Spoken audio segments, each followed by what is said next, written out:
வணக்கம் வாங்க இன்னைக்கு ஹோட்டல் ஸ்டைல் வெண்பொங்கல் எப்படி செய்யறதுன்னு பார்க்கலாங்க. நம்ம சவுத் இந்தியன் பிரேக்ஃபாஸ்ட்ல முக்கியமா இடம்பெறது பொங்கலும் ஒண்ணுங்க.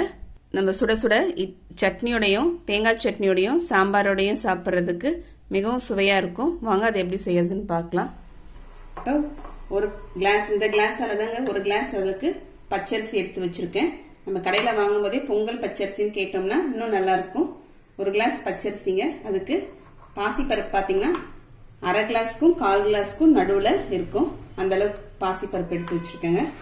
இப்ப ஸ்டவ்ல பேன் வச்சிருக்கேன். அந்த பாசிப்பருப்பை இதுல சேர்த்துக்கலாம். லேசா வாசனை வர வரைக்கும், கலர்லாம் மாற வேணாம், லேசா வாசனை வர வரைக்கும் வறுத்துட்டு அரிசியோட சேர்த்து நம்ம கழுவி எடுத்துக்கலாங்க. இந்த பாசிப்பருப்புக்குன்னு உள்ள ஒரு பசுறு ஸ்மெல் இருக்கும். இந்த மாதிரி லேசா நம்ம வறுத்துட்டு போடும்போது அந்த ஸ்மெல் இருக்காது. இப்ப பாசிப்பருப்பு கலர் மாறாம அந்த வாசனை வர வரைக்கும் வறுத்தாச்சுங்க. நல்லா லேசா வாசனை வருது. இப்ப நம்ம ஸ்டவ் ஆஃப் பண்ணிட்டு அரிசியோட சேர்த்துட்டு இதை கழுவிக்கலாங்க. இப்ப நான் கழுவி எடுத்துட்டு வந்துட்டேங்க. இப்ப நம்ம தண்ணி சேர்த்துக்கலாம். பொங்கலுக்கு பாத்தீங்கன்னா நல்லா பொங்கல் நமக்கு குழைவா இருந்தாதான் நல்லா பிடிக்கும், நல்லா இருக்கும். 1 டம்ளர் அரிசி எடுத்திருக்கோம். அதுக்கு 4 டம்ளர் அளவுக்கு தண்ணி சேர்த்துக்கலாம். பொங்கலுக்கு தேவையான அளவுக்கு கல்லுப்பு சேர்த்துக்கிறேன். அது கூடவே நான் கொஞ்சம் பெருங்காயமும் சேர்த்துக்கிறேங்க. சேர்த்துட்டு குக்கரை நம்ம மூடிடலாம். மீடியம் ஃப்ளேம்ல நமக்கு ஒரு 5-6 விசிலுக்கு மேல நல்லா வரட்டும். பொங்கலுக்கு வந்தோடனே ஆஃப் பண்ணிட்டு பார்க்கலாம். நல்லா 5 சவுண்ட் வந்து ஆஃப் பண்ணி வச்சிருக்கேங்க. பிரஷர் போயிடுச்சு. திறந்துடலாம்.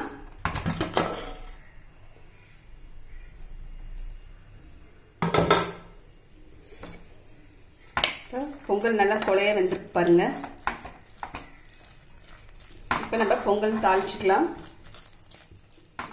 நெய் சேர்த்துக்கலாங்க. 2 ஸ்பூன் அளவுக்கு நெய் சேர்த்துக்கிறேன். 2 ஸ்பூன் அளவுக்கு எண்ணெய் சேர்த்துக்கலாங்க. எண்ணெய் பாத்தீங்கன்னா எந்த ஸ்மெல்லும் இல்லாத நம்ம நார்மல் சன்ஃபிளவர் ஆயில் சேர்த்துக்கலாம். இதுல மல்லாட்டெண்ணெய் நல்லெண்ணெய் சேர்த்தோம்னா நல்லா இருக்காது. நம்ம எண்ணெய் சேர்க்கறதுனால பொங்கல் வந்து ரொம்ப நேரத்துக்கு கொஞ்சம் தளன்னு இருக்கும். இப்போ ஹோட்டல்ல எல்லாம் கொடுக்குறாங்கன்னா இந்த மாதிரி வழவழன்னு நல்லா இருக்குன்னா அவங்களுக்கு வந்து அந்த எண்ணெய் சேர்க்கறதுனால நெய் சேர்த்தா சீக்கிரமா நமக்கு இறுகிடும். இப்ப முந்திரிங்க, நமக்கு தேவையான அளவுக்கு முந்திரி சேர்த்துக்கலாம். முந்திரி சேர்த்து லேசா வறுத்துக்கலாங்க.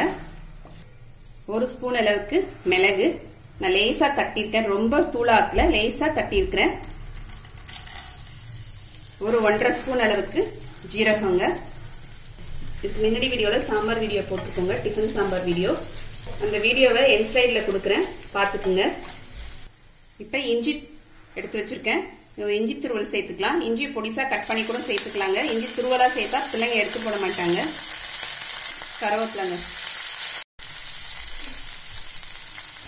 எல்லாம் நல்லா வறுபட்டுருச்சு. நம்ம இப்ப பொங்கல்ல சேர்த்துக்கலாம். Stove off பண்ணியாச்சுங்க.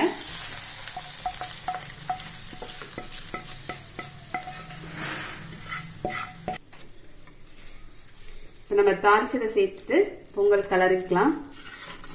இப்ப நமக்கு நம்ம தமிழ்நாட்டுடைய ஸ்பெஷல் பாரம்பரிய பொங்கல் வெண்பொங்கல் ரெடி ஆயிடுச்சுங்க. நல்லா சுட சுட நமக்கு பொங்கல் சாப்பிடும்போது சட்னியோட சாம்பாரோட சாப்பிடும்போது ரொம்ப நல்லா இருக்கும். இந்த வீடியோ பிடிச்சிருந்தா லைக் பண்ணுங்க, ஷேர் பண்ணுங்க, மறக்காம சப்ஸ்கிரைப் பண்ணுங்க. அடுத்த வீடியோல பார்க்கலாம். தேங்க்யூ.